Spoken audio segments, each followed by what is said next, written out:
What's up everyone, welcome back to the channel.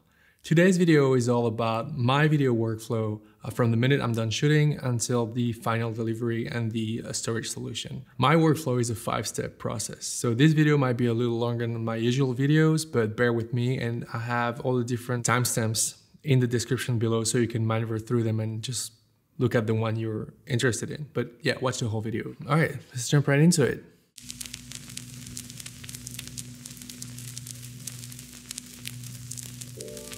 Okay, full disclaimer. This is my video workflow.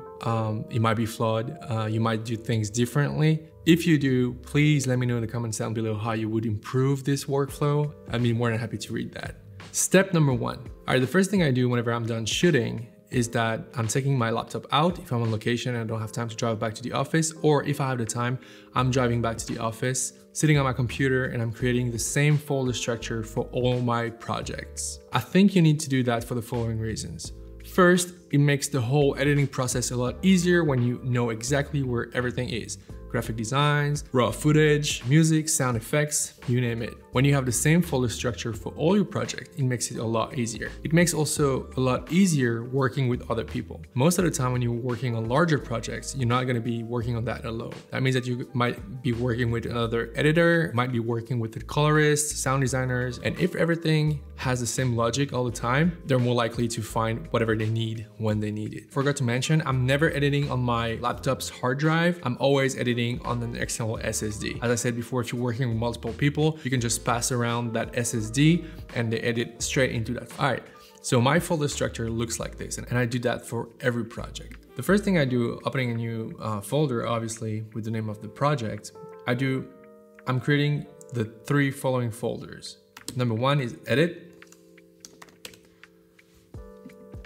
Number 2 is editing assets. And number 3 is raw. All right, in the edit folder, so let me open this. I have AE, so this is all my After Effects files that will end up in there. I have an edit. This is where all my Premiere projects files are. So all the folders and files that Premiere is creating whenever you're opening a new project go in there. And I have an export folder. The export folder is where I export everything. In the editing asset, I have 3 folders. So MFX, all the musics that I'm downloading from Artlist, Epic Sound, whatever, I usually throw them in there. I have SFX, so all the sound effects. And I have a GFX folder. GFX folder is where all the client's assets are going. And the 3rd folder, the raw folder, is where all the raw images, so straight out of cameras, are living. So let's say I'm shooting with my BMP-CC 6K, so this is folder I'll make. Let's say that I had some drone footage for that video, so Mavic Air 2.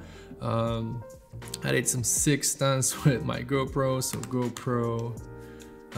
Whatever camera you're using, go in there. And if you're shooting on multiple days, each camera would have subfolders, day 1, day 2, day 3, day 4.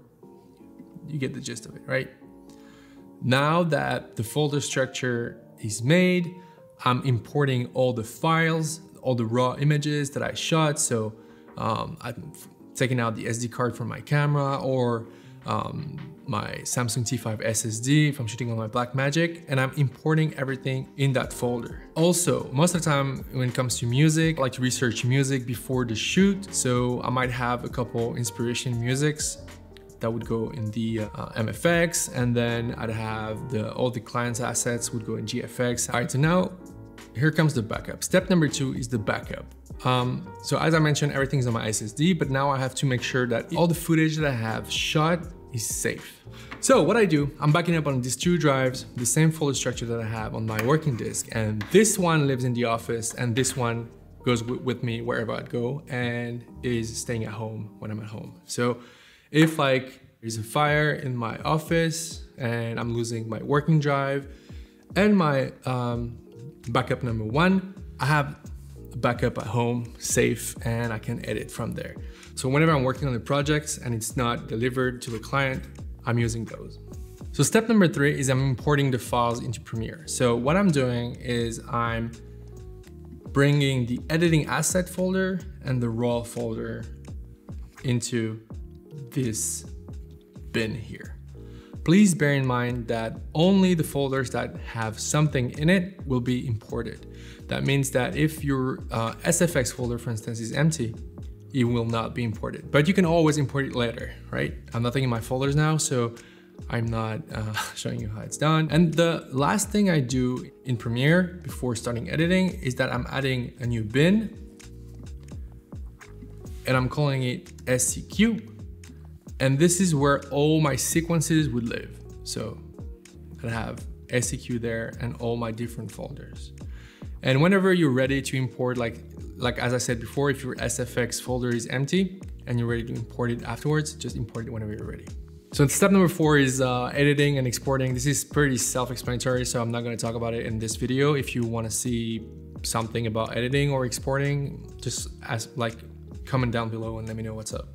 All right, step number 5 is happening once the project is done. So I'm not working on that anymore. The video was delivered to the client and everybody's happy. I'm usually keeping the client's footage for at least a year, just in case if they want some edits to be made to the video. As I mentioned, I'm using a Samsung SSD for my working drive because I'm not working on my hard drive. And I'm using a couple rugged drives for my working backups. But those are way too expensive for long-term storage. So what I've been doing for a little while now is that I'm using regular 3.5 hard drives. They're cheap, much cheaper than the Lasty Rugged. I think a 4 terabyte one is around $100. So compared to the 150 for the Rugged, you can save a lot of money with that. Those disks are really slow. So if you have a large project, let's say 1 or 2 terabytes, it might take a minute to transfer all the files. So what I'm doing is I'm using a cloning device that looks like this. You can just connect this to your computer. And what it does, I'm transferring my SSD project onto one of those. It takes a couple hours, even sometimes longer than that. The cool thing about that cloning device is once you have one copy of that hard drive, you just plug the other one. So the disk would be in there. You plug another disk here and you just hit copy, and it copies the disk, and you don't need a computer to do that. So this is an overnight thing most of the time, but you just plug it, hit copy, and you just let it work. So once I have 2 copies on these hard drives, I'm deleting the projects off my SSD and on my 2 Lasty Rugged, and I'll move on to the next edit. So let's recap everything. Step 1 and 2 are happening immediately after you're done shooting, whether it's on set or if you have the time to drive back to your office. Step number 1 is you create the same folder structure for all your projects. It's gonna make your life a lot easier. It's gonna make also easier working with other people because they will not waste time looking for a specific asset that they don't find or a clip that is somewhat lost somewhere. Step number 2 is backing up everything onto 2 separate external hard drives. I'm using Lasty Rugged. You can use basically whatever you want to use. Just make sure you have 2 copies in 2 different places. So step number 3 is happening whenever you start working on the edit. So you're importing folder 2 and 3 into Premiere, but keep in mind that only the folders that have something in them will be imported. Step number 4 is basically just editing and exporting. So yeah, you know how to do that. And step number 5 is happening once the video is done. So nobody's gonna be working on that anymore. So what you do is that you take your SSD drive and you back up that onto 2 external hard drives. Make sure you have 2 copies of everything in 2 different places. All right, that was a lot to cover today, but thank you for staying with me until the end if you're watching this. This is really something when I first started making videos that I was looking for on YouTube, and I had a hard time finding something that would suit my needs. So I just came up with the best solution for what I do. And if you like that video and you want to see more content like this, please make sure you subscribe to the channel, like that video if it helped you. See you in the next one. Peace.